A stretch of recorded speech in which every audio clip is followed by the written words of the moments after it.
दुर्गा सप्तशती के पहले पाठ का अध्याय। श्री गणेशाय नमः। श्री कमलापति नमः। श्री जानकी वल्लभो विजयते। जय माता दी। श्री महाकाली देवी की प्रसन्नता के लिए पहले अध्याय का विनियोग। प्रथम चरित्र के ब्रह्मा ऋषि, महाकाली देवता, गायत्री छंद, नंदा शक्ति, रक्तदंती का बीज, अग्र तत्व और ऋग्वेद स्वरूप हैं। श्री महाकाली देवी देवता की प्रसन्नता के लिए प्रथम चरित्र के जाप में विनियोग किया जाता है। भगवान विष्णु के सो जाने पर मधु और कैटब को मारने के लिए कमल जन्मा ब्रह्मा जी ने जिनका सत्वन किया था, उन महाकाली देवी का मैं ध्यान करती हूँ। वे अपने 10 हाथों में खड़क, चक्र, गदा, बाण, धनुष, शूल, भूषंडी, मस्तक और शंख धारण करती हैं। उनके 3 नेत्र हैं। वे समस्त अंगों में दिव्य आभूषणों से विभूषित हैं। उनके शरीर की क्रांति नीलमणि के समान है।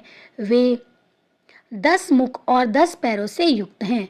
ओम श्री चंडी देवी को नमस्कार है। मार्कंडेय जी बोले, सूर्य के पुत्र श्रावणी जो 8वें मनु कहे जाते हैं, उनकी उत्पत्ति की कथा विस्तार पूर्वक मैं तुम्हें सुनाता हूँ। सुनो।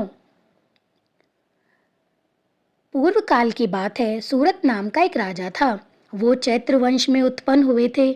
उनका समस्त भूमंडल पर अधिकार था। वे प्रजा को अपने पुत्रों की भांति धर्म पूर्वक पालन करते थे। फिर भी उस समय उन्हें उनके कई शत्रु हो गए थे। राजा सूरत की दंड नीति बड़ी प्रबल थी। उनका शत्रुओं के साथ संग्राम हुआ।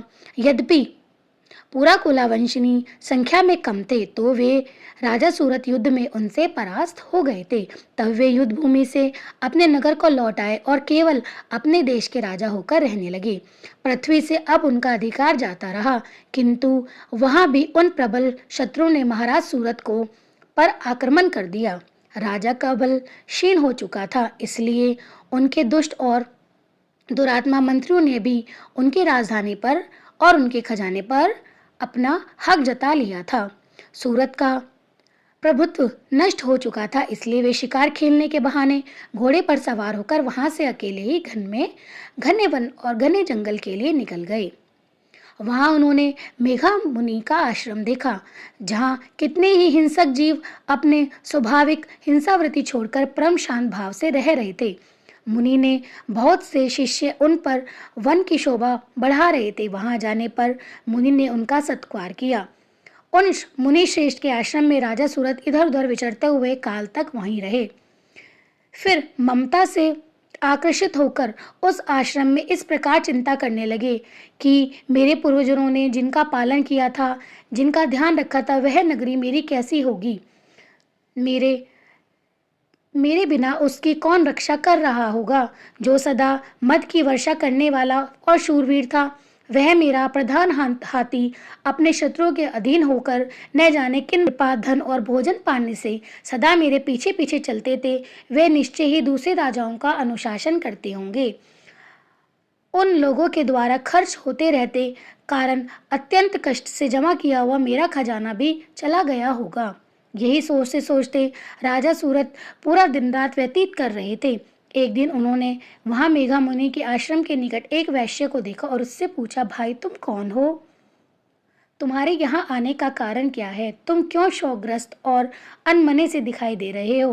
राजा सूरत का यह प्रेम पूर्वक कहा हुआ वचन सुनकर वैश्य ने विनीत भाव से उन्हें प्रणाम करते हुए कहा, समाधि। एक धनी वैश्य अर्थात व्यापारी हूँ। वैश्य बोला, राजन, मैं धनियों के कुल में उत्पन्न हुआ एक वैश्य हूँ। मेरा नाम समाधि है। अपने दुख का कारण बताते हुए बोला कि मेरी पत्नी और पुत्र लोभी हो गए थे और उन्होंने मुझे घर से निकाल दिया। मेरे दुष्ट स्त्री और पुत्र ने धन के लोभ से मुझे घर से बाहर निकाल दिया। मैं उस समय धन, स्त्री और पुत्र से वंचित हूँ, इसलिए दुखी होकर मैं वन में चला आया और यहाँ रहकर अपना जीवन व्यतीत कर रहा हूँ। इस समय घर में वो कुशल होंगे या नहीं, उन्हें कोई कष्ट तो नहीं, यह सोचकर मैं थोड़ा चिंतन में हूँ। मेरा पुत्र कैसा होगा, वो सदाचारी होगा या दुराचारी होगा, ये सब विचार मेरे मन में आ रहे हैं। राजा ने पूछा, जिन लोभी स्त्री और पुत्र ने तुम्हें धन के कारण घर से निकाल दिया है, तुम अब भी उन पर स्नेह दिखा रहे हो, ऐसा क्यों? वैश्य बोला, आप मेरे विषय में जो बात कर रहे हैं वो बिल्कुल ठीक है। जिन लोभी रिश्तेदारों ने मुझे धन के लोभ में घर से निकाल दिया है, उनके प्रति मन में स्नेह विचार क्यों आ रहे हैं, मैं खुद नहीं जानता। किंतु क्या करूं, मेरा मन निष्ठुरता नहीं धारण करता। जिन्होंने धन के लोभ में पड़कर पिता के प्रति स्नेह, पति के प्रति प्रेम और मुझे घर से निकाल दिया, उन्हीं के लिए मेरे हृदय में बहुत स्नेह है। महामते, गुणहीन बंधुओं के प्रति जो मेरा चित्त इस प्रकार प्रेम मग्न हो रहा है, यह बात मैं जानकर भी नहीं जान पाता। लंबी सांसें ले रहा हूँ, हृदय मेरा बहुत दुखी है।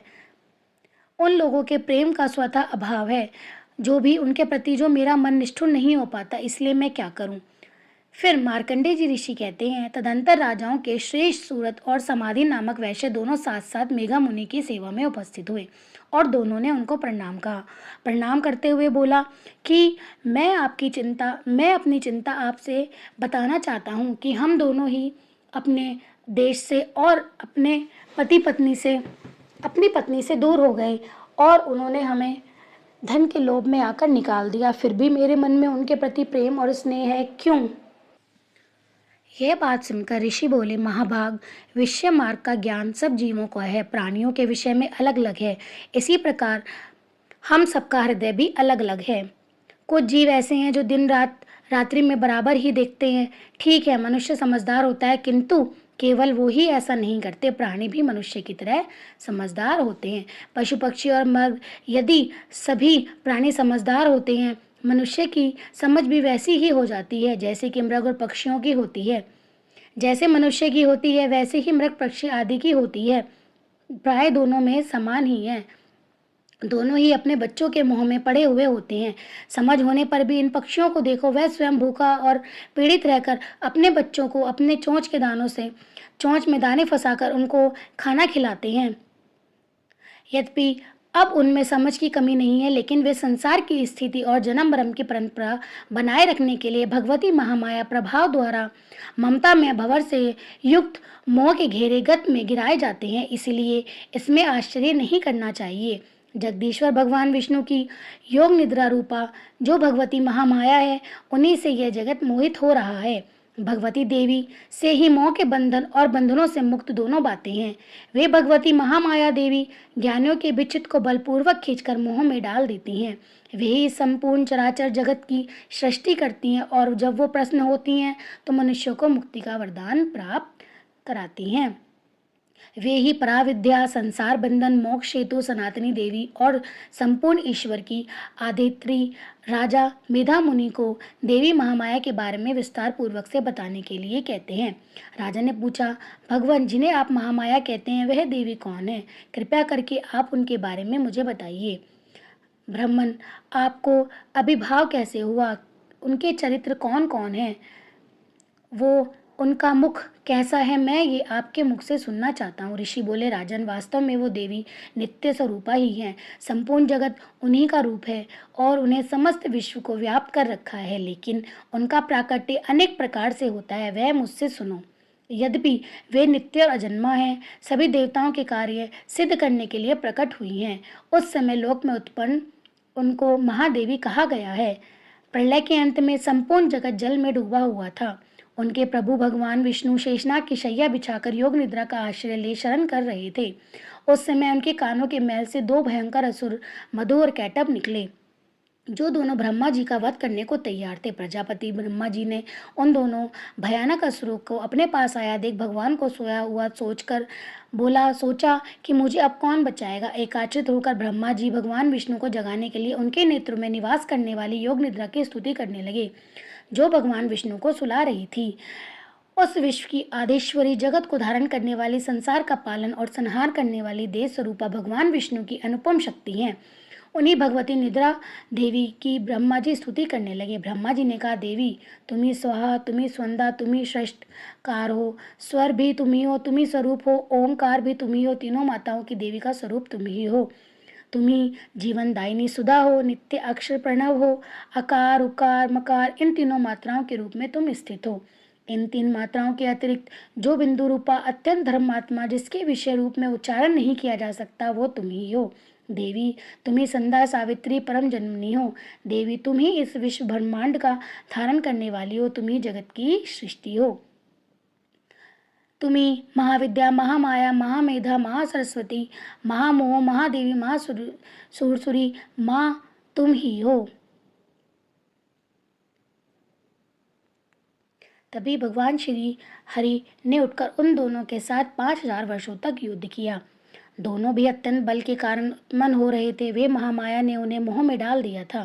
वे भगवान विष्णु से कहने लगे, हम तुम्हारी वीरता से संतुष्ट हैं, तुम हमसे कोई वरदान मांग लो। भगवान बोले, तुम मुझे प्रसन्न हो, तुम मेरे हाथ से मारे जाओ। बस इतना कहते ही उन दोनों ने बोला कि ठीक है, हमने तुम्हें वरदान दे दिया है। ऋषि कहते हैं, उन देवताओं को अपनी भूल का मालूम ही नहीं पड़ी।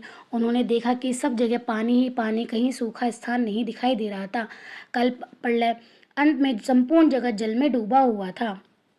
तब जहाँ पृथ्वी जल में तब कमल नयन भगवान से उन असुरों ने कहा, जहाँ पृथ्वी जल में डूबी न हो, सूखा हो, वहीं हमारा वध तुम कर देना। ऋषि कहते हैं, तथास्तु कहकर शंख चक्र गदा धारण करने वाले भगवान ने उन दोनों को मस्तक अपनी जांघ पर रखकर चक्र से काट डाला। इस प्रकार देवी महामाया भगवान ब्रह्मा जी की स्तुति करने पर स्वयं प्रकट हुई थी।